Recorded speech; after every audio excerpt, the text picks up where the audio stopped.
গরমে দুপুরে বা ইফতারের এক গ্লাস ঠান্ডা বেলের শরবত হলে প্রাণটা জুড়িয়ে যায়। কিন্তু আজ আমি আপনাদের সাধারণ কোনো শরবত নয়, বরং দুধ, খেজুর, সাথে কিছু ফ্রুটস দিয়ে অসাধারণ পুষ্টিকর এক শাহী বেলের শরবত বানিয়ে দেখাবো। এই শরবতটি যেন সুস্বাদু, যতটা সুস্বাদু তেমনি এনার্জি ভরপুর। চলুন শুরু করি। আসসালামু আলাইকুম রহমতুল্লাহ। প্রিয় বন্ধুরা, আশা করি আপনারা ভালো আছেন, আমিও ভালো আছি। বন্ধুরা, আমি আবারও ফিরে আসছি আপনাদের মাঝে নতুন একটা ভিডিও নিয়ে।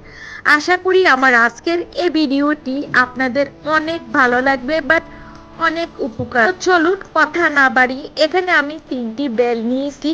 3টা বেল দিয়ে কিন্তু আমি শরবত তৈরি করব না। তার ভিতরে দেখাচ্ছি যে বেলটা পাকা সেটে নিব। 3টার মধ্যে 2টি ওজন, যে বেল একটু ওজনে বেশি সে বেলগুলি মনে করবেন যে কাঁচা, যেটা একটু পাতলা দেখবেন সেটা হলো পাকা। তো পাকা বেল কিভাবে চিনবেন এটা কিন্তু শেয়ার করছি। যেটা ওজন কম সেটা আমি নিয়ে এভাবে আমি একটা হাতে ছোট্ট ছুরি দিয়ে পিটিয়ে পিটিয়ে এটাকে আমি ভেঙে নিচ্ছি। আসলে আমি কখনো বেল এভাবে ভেঙে নিই, কারণ আমি বেলটারে দেওয়ালের সাথে দুরুম করে একটা বাড়ি দিয়ে ভেঙে নিয়েছি, এভাবে খেয়েছি। তো যাই হোক, সহজভাবে ভেঙে নেওয়ার জন্য আমি একটা ছোট ছুরি দিয়ে আমি আজকে বেলটা ভেঙে আপনাদের সাথে শেয়ার করছি কিভাবে বেলের শরবত বানাবো। এখন যেহেতু ইফতারের সময় আর দুপুরও গরমের সময়, কিন্তু এই বেলের শরবতটা খেলে প্রাণটা কিন্তু জুড়িয়ে যাবে। বেলের শরবতের সাথে যদি আমি কিছু ফ্রুটস ব্যবহার করি তাহলে কেমন হবে, ভালো হবে না? তো দেখেন, মাশাআল্লাহ, আলহামদুলিল্লাহ, রোজার কারণে আল্লাহ এই বেলের ভিতরে কত সুন্দর দারুণ একটা কালার নিয়ে আসছে। আর এটা খুবই পাকা আর নরম, খুবই সফট। এই বেলটা নিতে আমার জন্য অনেক সুবিধা হবে। বেলের যে কাছে পিছলি পিছলি যে একটা দানা দানা ভাব, এটা কিন্তু আসলে নেব না। এটা খেলে শরবতটা, এটা নিলে শরবতে একটু তিতো তিতো ভাব আসবে। তো এজন্য আমি চামচ দিয়ে এই বেলের নির্যাসটা আমি বের করে নিব। আমাদের প্রয়োজন হলো নির্যাসটা, কারণ এটা এত উপকার। যেমন আপনি এটা চুলে, এই বেলের শরবতটা খাওয়ার ফলে চুলেরও কিন্তু অনেক উপকার আসবে। মাথায় স্ক্রাফের, মাথার চুল পড়া বন্ধ হবে। তারপরে ত্বকের জন্য কিন্তু অনেক অনেক উপকার। ত্বক ফর্সা হবে, পরিষ্কার হবে। ত্বকের যেই কালচে ভাব সেটাও দূর হবে। শুধু ক্যাল ব্যবহার করলেই হবে না, এটা খেলেও কিন্তু অন্যদিকে আরো উপকার আছে। সো আমরা কিন্তু বেল এক প্রকারে খাই না। বেল আমাদের পেটে যদি কোনো সমস্যা থাকে সেটাও কিন্তু সমাধান করে। সো এই জন্য আসলে বেল আমাদের অনেক প্রকারে উপকার আছে। স্বাস্থ্যের জন্য কিন্তু বেল আমাদের অনেকটা উপকার। সো বেলগুলো আমি চামচ দিয়ে পুরো বেলটা নিয়ে নিচ্ছি। নিয়ে এটাকে হালকা একটু নরম করে আমি পানি দিয়ে 10 মিনিট এটাকে ভিজিয়ে রাখবো, কারণ ভিজিয়ে রাখার পরে বেলটা খুবই আরো নরম হয়ে যাবে। তো 10 মিনিট পরে আমি ফিরে এসে দেখি বেল তো আল্লাহর রহমতে অনেক নরম, বাট অনেক সফট হয়ে গেল। এবার আমি এটাকে আরো একটু হাতে একটু মেখে নিব। দেখেন কতটা সফট হচ্ছে। এটাকে আরো নরম করে একটা চাকনি দিয়ে আমি ছেঁকে নিব। বেলের চাইলে আপনারা হাত দিয়ে এটাকে, যে বেলের ছোবা বিসি এগুলা হাতও কিন্তু আপনি চেপে চেপে তারপরেও নিতে পারবেন। তবুও একটু ভালোভাবে ক্লিয়ার ভাবে হওয়ার জন্য আমি চাকনি দিয়ে এই বেলগুলাকে ছেঁকে নিচ্ছি। আমার প্রিয় ভিউয়ার্স, আমার বন্ধুরা, আশা করি আমার আজকের এই ভিডিওটি আপনাদের অনেক ভালো লাগবে, বাট অনেক উপকার আসবে।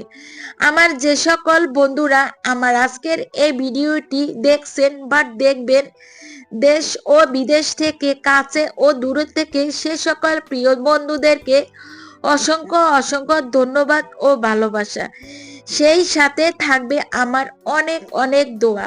আমার প্রিয় বন্ধুদেরকে আমি অনেক দোয়া করি যেন আমাকে ভিডিওগুলি দেখে অনেক অনেক কমেন্ট করে।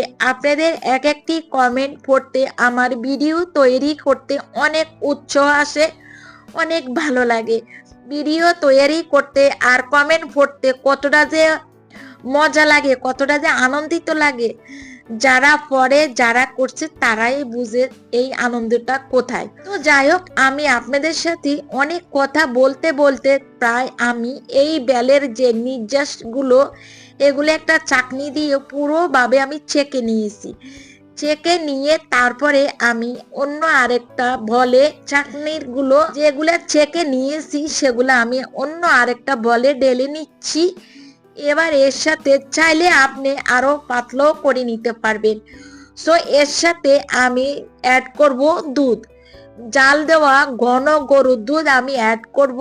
তাহলে এই বেলের শরবতটা, এই বেলের ডেজার্ট বলা যায়, এটা এত ভীষণ মজা। বন্ধুরা, একটা কথা আপনাদের সাথে শেয়ার করি, বেল কখনো গ্রেট করবেন না। বেল গ্রেট করলে বেলের যে শরবতের স্বাদ সেটা কিন্তু পাবেন না। এই বেলের শরবতের সাথে যদি জাল দেওয়া গরুর দুধ একটু ঘন দিতে পারেন তাহলে এটা টেস্টে খাবেন আলাদা।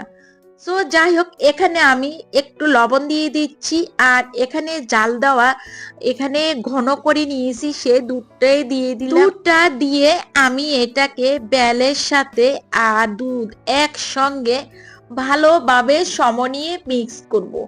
এবার আসল ম্যাজিক, শরবত যোগ করছি কুচি করা এবার খেজুর, কিছু কিশমিশ, বাদাম কুচি, এগুলো যখন খাওয়ার সময় মুখে দাঁতের নিচে পড়বে তখন আপনার মনে হবে আপনি একটা রাজকীয় কোনো পানীয় খাচ্ছেন। এসব কিছু খুব ভালো করে মিশিয়ে নিতে হবে। মিশিয়ে নেওয়ার পরে এটা হলো, আমরা যেহেতু রোজা রেখেছি সারা দিনের আমাদের ক্লান্তি দূর হয়ে যাবে যখন খেজুরগুলো আর কিশমিশগুলো খাচ্ছি। আর কিছু বাদাম কুচি করেও দিতে হবে, তাহলে আরো বেশি টেস্ট লাগবে। সো এখানে প্রায় আমি 1 টেবিল চামচের মতো দিয়ে দিচ্ছি চিনি। চিনি আমি কিন্তু দেব না ভেবেছি, তারপরও কিন্তু একটু দিয়েছি, কারণ এজন্য দিব না, সারা দিনে রোজা ইফতার যদি এটা করি খালি পেট তাহলে কিন্তু অ্যাসিডিটির ভাবটাই কিন্তু বেশি আসবে।